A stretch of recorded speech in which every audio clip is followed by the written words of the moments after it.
Episode 4 में हमने जाना कि किस प्रकार राम और लक्ष्मण राक्षसों के साथ अपनी पहली लड़ाई लड़ने के लिए ऋषि विश्वामित्र के पास निकल पड़े। आज के इस एपिसोड में हम जानेंगे कि किस प्रकार श्री राम ने आतंकी राक्षसों का वध किया। इसके अलावा हम जानेंगे 4 लॉज के बारे में। ये भी जानेंगे कि जैसे हर किताब का एक सेंट्रल हीरो होता है, वैसे इस बालकांड का हीरो कौन है।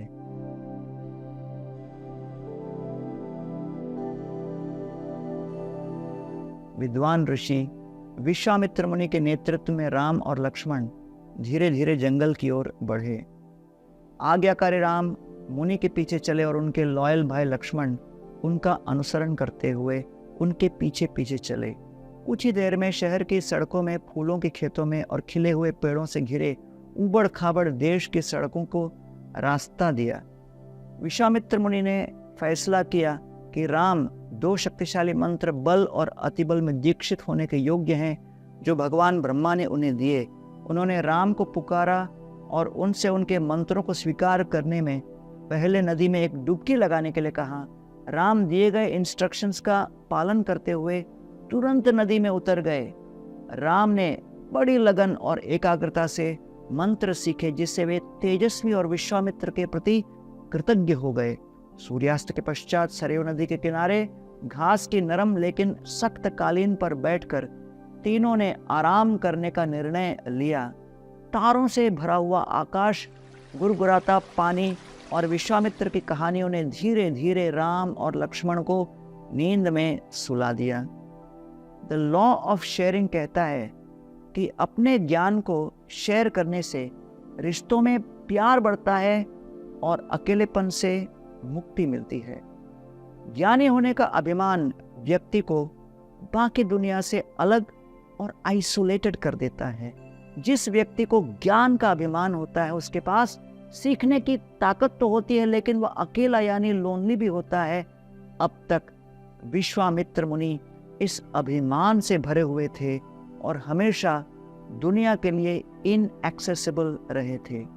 लॉ ऑफ शेयरिंग गर्व और अकेलेपन के द्वीप के आसपास निराशा के पानी में एक पुल का काम करता है, जो प्यार के मुख्य भूमि के लिए मार्ग खोलता है। सूर्य की पहली किरणों के होराइजन को छूने से बहुत पहले तपस्वी विश्वामित्र अपने सुबह की आहुति के लिए उठ गए। अपने रिचुअल्स को कंप्लीट करने के बाद वे सोए हुए राम और लक्ष्मण को जगाने के लिए गए। कौशल्या सुप्रजा राम पूर्व संध्या प्रवर्तते, उत्थिष्ठ नरशार्दूल कर्तव्यम दैवमाह्निकम। कौशल्या कितनी भाग्यशाली है जिन्होंने आपको अपना पुत्र पाया है। पूर्व में सूर्य उदय हो गया है। अब हे मेरे प्रिय भगवान, टाइगर अमंग्स मैन माने जाने वाले मनुष्य, कृपया उठिए और उन कर्तव्यों को पूर्ण कीजिए। Capitalising on mutual strength leads to success. Mutual strength का लाभ उठाने से सफलता प्राप्त होती है। लॉ ऑफ डिपेंडेंसी कहता है कि किसी की वास्तविक शक्ति दूसरे की शक्ति को महसूस करने में वेस्टेड है।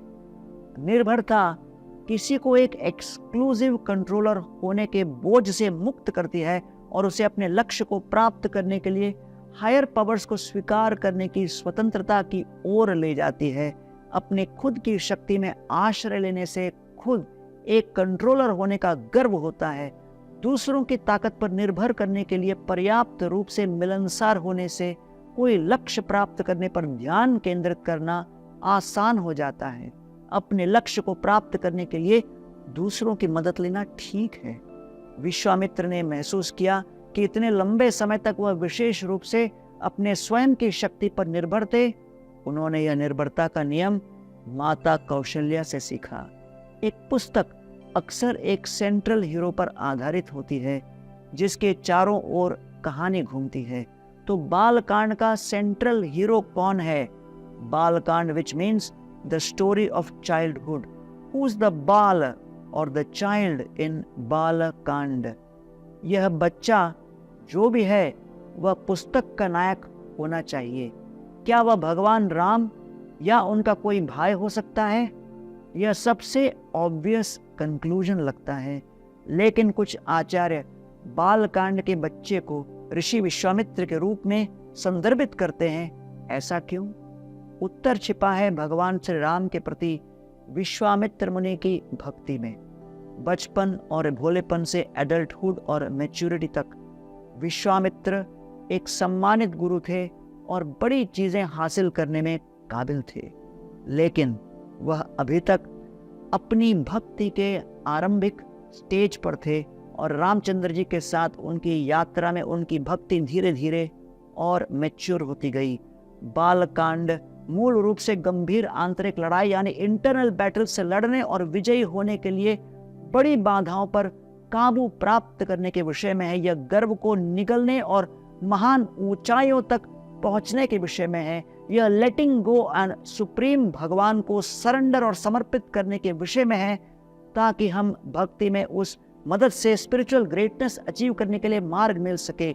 यह प्रगतिशील जीवन के नियमों का पालन करके पूर्णता प्राप्त करने के लिए इम्परफेक्शंस को मोल्ड करने के विषय में है। यह सूर्य की तरह उठने के विषय में है, भावनात्मक और आध्यात्मिक रूप से पहले से कहीं अधिक चमकने के लिए। विश्वामित्र मुनि ने सोते हुए राजकुमारों को धीरे से उठाने के लिए कौशल्या पर एक श्लोक का पाठ किया और उन्हें यह बताने के लिए भी कि उनके कंधों पर बड़ी जिम्मेदारी है। Calling them tigers amongst main, बुद्धिमान ऋषि ने उन्हें मानव समाज का नेता बनने और लोगों के अनुसरण करने के लिए एक उदाहरण स्थापित करने के लिए प्रोत्साहित किया। राम और लक्ष्मण उठे और स्नान करने के लिए नदी की ओर चले गए। उन्होंने पूजा के रिचुअल्स किए और स्वयं विश्वामित्र मुनि को समर्पित हो गए। विश्राम और तरोताजा अनुभव करते हुए तीनों ने अपनी यात्रा फिर से आरंभ की। वे कुछ दूर चले। जब वे पवित्र गंगा नदी के तट पर पहुंचे, सरयू और गंगा के संगम पर एक अनोखा आश्रम था, जहां शिव जी ने अपने तीसरे नेत्र खोली थी और कामदेव को राख में बदल दिया, इतना कि उसकी राख भी दिखाई न दे। तब से कामदेव अनंग के नाम से जाने गए, यानी जिनके पास कोई अंग या शरीर नहीं, और उस स्थान को अंग प्रोविंस के रूप में जाना जाने लगा। यह आश्रम भगवान श्री शिव जी के शिष्यों का था। Kamadeva represents selfishness. कामदेव स्वार्थ का प्रतिनिधित्व करता है। द लॉ ऑफ बैलेंस, अर्थात स्वार्थ और निस्वार्थता के बीच संतुलन बनाने के विषय में है। इस प्रकार मनुष्य स्वयं को सेल्फ सेटिस्फैक्शन की नैरो दुनिया से सेल्फ कंटेंटमेंट की कॉम्प्रहेंसिव दुनिया में ले जाता है। सेल्फिशनेस या स्वार्थ लीड्स टू डिसकंटेंट या असंतोष। चाहे आपके पास कितना भी हो, आप हमेशा के लिए तड़पते रहेंगे।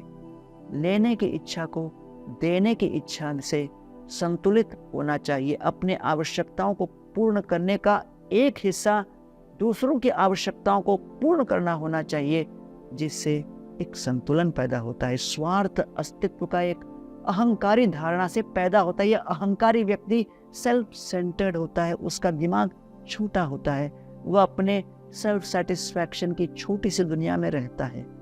ऐसी दुनिया के मालिक होने से एक्सक्लूसिव एंजॉयर होने का अभिमान होता है।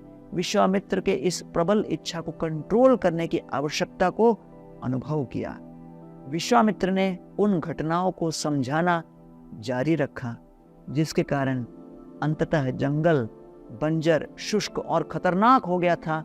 सुकेतु नाम के एक निस्संतान यक्ष ने भगवान ब्रह्मा को प्रसन्न करने के लिए तपस्या की थी। ब्रह्मा जी ने अंततः उन्हें वरदान दिया कि उनकी एक सुंदर बेटी होगी जो 1000 हाथियों की ताकत से धन्य होगी। सुकेतु ने उनका नाम ताटका रखा। ताटका राक्षसी सुंद की पत्नी और 2 धूर्त राक्षस मारीच और सुबाहु की मां थी। अहंकारी सुंद ने जब एक बार ऋषि अगस्त्य को परेशान करने का प्रयास किया तो अगस्त्य ने उसे भस्मीभूत कर दिया। ताटक, मारीच और सुबाहु ने रिवेंज या प्रतिकार लेने के लिए अगस्त्य ऋषि के आश्रम को नष्ट करने का संकल्प किया। अगस्त्य ने उन तीनों को क्रूर मनुष्य भक्षी राक्षस बनने का अभिश्राप दिया। ताटका के बेटे रावण के नाना जी सुमाली के पास गए, जिन्होंने उन्हें आश्रय दिया। रावणा lovingly called them his maternal uncles because of their connection with Sumali. Vishwamitra ने रामचंद्र जी को तैयार किया था एक महिला ताटका से लड़ने के लिए। राम जो एक महिला को गाली देना या घूरने की कल्पना भी नहीं कर सकते थे, वह उन तीरों से उन्हें कैसे भेज सकते थे। रामचंद्र जी के लिए एक महिला पवित्रता की प्रतीक थी और वो सम्मान की पात्र थी। रामचंद्र जी की माँ ने उन्हें महिलाओं का सम्मान करना सिखाया था। उनका मानना था कि रियल एजुकेशन का अर्थ है कि हर महिला की पूजा करना जैसे वे अपनी माँ की पूजा करते हैं। लेकिन उनके शिक्षक उनसे एक महिला का वध करने की अपेक्षा कर रहे थे।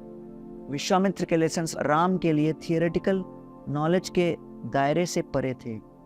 विश्वामित्र ने राम को स्मरण कराया कि एक राजा से त्याग की अपेक्षा की जाती है, यहाँ तक कि कभी कभी अपने सिद्धांतों का यानी अपने प्रिंसिपल्स का भी त्याग करना आवश्यक है यदि परिस्थिति ऐसी हो। एक और राम का एक महिला के प्रति सम्मान का पवित्र सिद्धांत था, लेकिन दूसरी ओर नागरिकों को यातना और आघात से बचाने का उच्च सिद्धांत भी था। राम को अपने सिद्धांतों को तौलना था। राम की दुविधा को दूर करने और उनके दिमाग को ताटका को मारने की ओर ढालने के लिए विश्वामित्र मुनि ने उन्हें समझाया कि ताटका कितनी क्रूर और हानिकारक थी। राम से अपेक्षा की जाती थी कि वह इस तरह की कई कठिन मिशंस के अंत में विजयी हो, भले ही वे निर्दयी, सिंफुल या उनके सिद्धांतों के विरुद्ध प्रतीत हों। राम और लक्ष्मण ने दूर से ताटका को उनकी ओर दौड़ते हुए देखा। उनका भयानक और राक्षसी रूप धीरे धीरे करीब आ रहा था।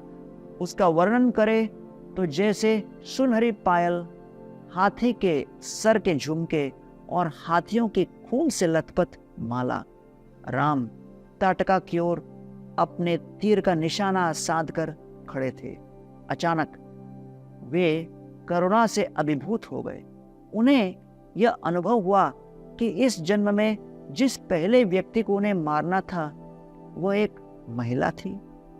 उसे मारने के बजाय उन्होंने उसे उसकी निर्लज्जता से छुटकारा दिलाने का फैसला किया। विश्वामित्र तुरंत समझ गए राम की करुणा और उनका धर्म उन्हें एक महिला को मारने से रोक रहा था।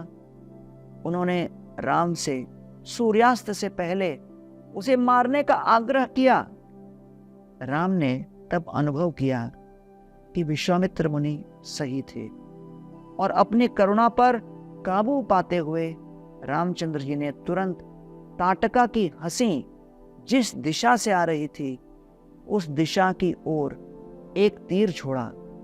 बाण उसके हृदय को चीरता हुआ उसके पीठ से बाहर निकलता और आकाश में उड़ गया। ताटका तुरंत ही मर गई। उसका विशाल राक्षसी शरीर जमीन पर गिर गया। रामचंद्र जी ने विश्वामित्र मुनि से क्षमा याचना की कि उन्होंने विश्वामित्र मुनि के निर्दोषों को कुछ समय के लिए उपेक्षा की और विश्वामित्र को अपनी ईमानदारी और स्वतंत्र रूप से विचारशील होने से प्रभावित किया। रामचंद्र जी का ताटका का वध विश्वामित्र मुनि को बहुत प्रभावित किया कि रामचंद्र जी कितने स्वतंत्र रूप से विचारशील और मननशील थे। द लॉ ऑफ अवेयरनेस कहता है कि ज्ञान एक इनसेंसिटिव व्यक्ति को सेंसिटिव बनने में मदद कर सकता है, जिससे सच्चे ज्ञान की रोशनी अज्ञानता के अंधकार को दूर कर सकती है। ताटका अज्ञानता या इग्नोरेंस को रिप्रेजेंट करती थी। अगले दिन सुबह विश्वामित्र मुनि ने रामचंद्र जी से कहा कि वह और मिस्टिक मिसाइल्स प्राप्त करने के लिए क्वालिफाइड हैं। एक चक्र जो दंड देता है, एक चक्र जो धर्म स्थापित करता है, एक चक्र जो समय को नियंत्रित करता है और विष्णु के चक्र को भी नियंत्रित करता है। इंद्र का वज्र शस्त्र थंडरबोल्ट वेपन, शिव जी का त्रिशूल, ब्रह्मा जी का ब्रह्म शिरस मिसाइल इत्यादि। चलते चलते रामचंद्र जी और लक्ष्मण ने एक सुंदर हरे भरे जंगल से घिरे एक आश्रम को देखा और एक कहानी बताने लगे कि कैसे वामन देव ने बलि महाराज से संपूर्ण ब्रह्मांड हड़प लिया था। क्यों? ताकि वह मानवीय जीवन के मूल्य, विनम्रता और सहनशीलता का महत्व उन्हें समझा सकें। और हजारों वर्षों पश्चात वही आश्रम विश्वामित्र मुनि और उनके शिष्यों के देखरेख में काम आ गया। रामचंद्र जी पहले यहाँ विष्णु के रूप में तपस्या करने आए थे और बाद में वामन जी के रूप में बलि महाराज को मुक्त किए थे। अब रामचंद्र जी विश्वामित्र के पीछे अपने धाम में वापस आ गए थे। द लॉ ऑफ ट्रस्टीशिप हमें सिखाता है कि ओनरशिप का अर्थ कंट्रोल नहीं होता और कंट्रोल का अर्थ ओनरशिप नहीं होता। राम के पास ओनरशिप था लेकिन उन्होंने कंट्रोल नहीं किया। विश्वामित्र के पास कंट्रोल था लेकिन उन्होंने ओनरशिप का दावा नहीं किया। प्रोप्राइटरशिप वास्तव में मायावी है, इल्यूजरी है और टेम्पररी है। जब कोई इस दुनिया में परमानेंट नहीं है तो कोई परमानेंट ओनरशिप का दावा कैसे कर सकता है? इस दुनिया की चीजें वास्तव में किसी की नहीं, व्यक्ति खुद को केवल एक ट्रस्टी मान सकता है। विश्वामित्र ने जाना कि राम सिद्धाश्रम के असली प्रोप्राइटर थे। द लॉ ऑफ ट्रस्टीशिप आपको जीवन सहित हर चीज को सम्मान और साथ ही साथ डिटैचमेंट या वैराग्य के साथ संभालने में मदद करता है। विश्वामित्र मुनि ने राम और लक्ष्मण को बताया कि सिद्धाश्रम ही वह स्थान है जहां वह दुनिया के कल्याण के लिए लंबे समय से पेंडिंग सैक्रिफाइस को पूरा करना चाहते हैं, जिसके लिए उन्हें उनकी मदद की आवश्यकता है। रामचंद्र जी ने विश्वामित्र मुनि को तुरंत बलिदान की तैयारी शुरू करने का अनुरोध किया। उन्होंने विश्वामित्र मुनि को आश्वासन दिया कि वे यज्ञ को राक्षसों से बचाने में उनकी पूरी सहायता करेंगे। विश्वामित्र मुनि ने यज्ञ पूरा होने तक मौन व्रत लिया और रामचंद्र जी अपकमिंग युद्ध की तैयारी करने लगे। ऋषियों ने रामचंद्र जी को राक्षसों की रणनीति के खतरे के विषय में अलर्ट किया। राम और लक्ष्मण ने यज्ञ स्थल पर अपनी दृष्टि बनाए रखी।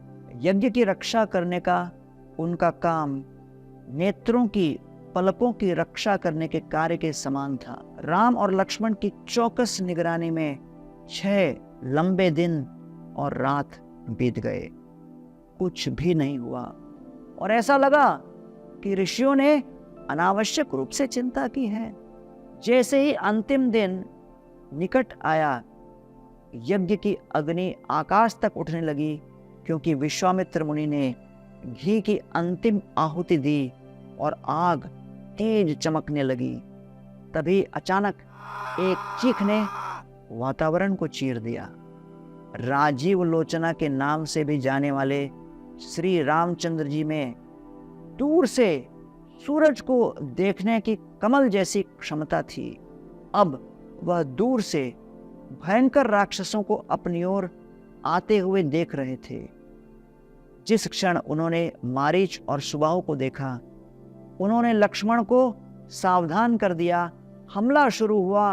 राम और लक्ष्मण लगातार 6 दिनों से उत्सुकता से प्रतीक्षा कर रहे थे अपने मिस्टिक हथियारों का उपयोग करने के लिए। सब कुछ अस्त व्यस्त हो गया और तपस्वी सुरक्षा के लिए राम की ओर दौड़ पड़े। शांत और कंपोस्ट राम ने अपना दाहिना हाथ उठाया। उनकी गुलाबी हथेलियां अचूक अभय मुद्रा का संकेत करते हुए ऋषियों की ओर थी। It was an indication of protection. Tataka का बदला लेने वाले पुत्र मारीच और सुबाहु राक्षसों की भीड़ का नेतृत्व कर रहे थे, जिनके 4 नुकीले दांत, लाल रंग के बाल और उत्सुक आंखें थी। उन्होंने यज्ञ स्थल को झूठी आग, झूठे काले बादलों और खून की आर्टिफिशियल वर्षा और तीर और भालों की बौछार से ढक दिया। लेकिन जब उन्होंने बलि के अग्नि में रक्त और मांस की भारी मात्रा फेंकना शुरू किया, तो रामचंद्र जी ने उस आग की रक्षा के लिए तीरों का एक तैरता हुआ कवच बनाया। रामचंद्र जी ने युद्ध को समाप्त करने का फैसला किया। उन्होंने मानव अस्त्र नामक एक अस्त्र को चुना, उसे सशक्त बनाया और उसे मारीच पर छोड़ दिया। तीर उसके सीने में जा लगा, लेकिन उसके अंदर घुसने के बजाय उस तीर ने मारीच को लगभग 800 मील दूर समुद्र में फेंक दिया। जब आप अपनी शक्तियों के विषय में अहंकारी हो जाते हैं, तो आप अनवारंटेड रिस्क लेते हैं। आप अपनी सुरक्षा के विषय में ओवर कॉन्फिडेंट बन जाते हैं। अपने द्वारा किए जाने वाले कार्य के खतरे को दुर्बल समझते हैं और गाइडेंस के लिए अविश्वसनीय लोगों पर अधिक भरोसा करते हैं। मारीच उन रिस्क लेने वाले व्यक्तियों में से थे जो अपनी ताकत और शक्तियों पर निर्भर करता है और रावण जैसे गलत गुरुओं से मार्गदर्शन लेता है। वो अपने राइवल्स की ताकत को कमजोर समझता है और लापरवाह तरीके से जोखिम लेता है और निश्चित असफलताओं का सामना करता है। द लॉ ऑफ डिस्क्रिमिनेशन ऐसे जोखिम लेने वालों को अपील करता है कि वे अपनी ताकत और कमजोरियों का ईमानदारी से सेल्फ असेसमेंट करें, आगे की चुनौती को ध्यान में रखें और फेक दोस्तों से दूर रहे। नहीं तो जो जोखिम वो लेता है वह उसे अपने लक्ष्य से दूर ले जा सकता है। मारीच के चले जाने के बाद रामचंद्र जी ने अग्नि देवता द्वारा प्रदान किए गए अग्नेय अस्त्र नामक एक और मिसाइल को चुना। उन्होंने उसे सुबाहु पर छोड़ा, जो तुरंत आग की लपटों में घिर गया और राख के ढेर में बदल गया। राम एक भी नकारात्मक शक्ति के स्रोत को जीवित नहीं छोड़ना चाहते थे। राम ने वायु द्वारा सशक्त मिसाइल अर्थात वायव अस्त्र निकाला। मिसाइल ने राक्षसों में से हर एक का सफाया कर दिया। युद्ध अंत में समाप्त हो गया। सिद्धाश्रम के ऋषि राम, लक्ष्मण और विश्वामित्र के चारों ओर एकत्रित हो गए। विश्वामित्र मुनि ने अनुभव किया कि रामचंद्र जी को ऑल द वे अयोध्या से लाने का उद्देश्य अंततोगत्वा पूर्ण हुआ। आश्रम ने अपनी मूल महिमा प्राप्त कर ली थी और विश्वामित्र मुनि के बड़े पैमाने पर यज्ञ के पश्चात एक बार फिर सिद्धाश्रम पूर्णता का स्थान प्राप्त कर लिया। आफ्टर 6 एग्जॉस्टिंग डेज, 6 दिनों के अशांति और उतल पुतल के पश्चात सभी के मन में शांति छा गई। The law of self control हमें इंस्पायर करता है हमारे डिस्ट्रैक्टेड माइंड को डिसिप्लिन्ड बनाने में। With the help of intelligence under a regulated lifestyle, एक अनकंट्रोल्ड माइंड अपना ध्यान खो देता है और घृणित कार्य करता है। वह शक्तिशाली को दुर्बल और अनाकर्षक को आकर्षक समझने की गलती कर बैठता है। सुबाहु उस डिसरप्टिव व्यक्ति को रिप्रेजेंट करता है जो शक्तिशाली राम को कमजोर मानने की, दुर्बल मानने की गलती कर बैठता है। Law of self control intelligence के माध्यम से अनियमित मन को डिसिप्लिन्ड करने में मदद करता है और स्पिरिचुअल प्रिंसिपल्स के माध्यम से एक रेगुलेटेड लाइफस्टाइल के साथ जीने में सहायक बनता है। इस प्रकार राम और लक्ष्मण की सूझबूझ और साहस ने राक्षसों का अंत कर विश्वामित्र मुनि के हवन को पूर्ण कराया। यहाँ समाप्त तो होता है एपिसोड 5 हमारे बाल कांड का। आशा है कि आपको इस एपिसोड से इन 4 लॉज से कुछ न कुछ शिक्षा अवश्य प्राप्त हुई होगी। अगर आपको यह एपिसोड पसंद आया हो तो इसे और लोगों के साथ शेयर कीजिए और रामायण की इस कथा को दूर दूर तक जन सामान्य में वितरित करने का प्रयास कीजिए। बहुत बहुत धन्यवाद। हरे कृष्णा, जय श्री राम।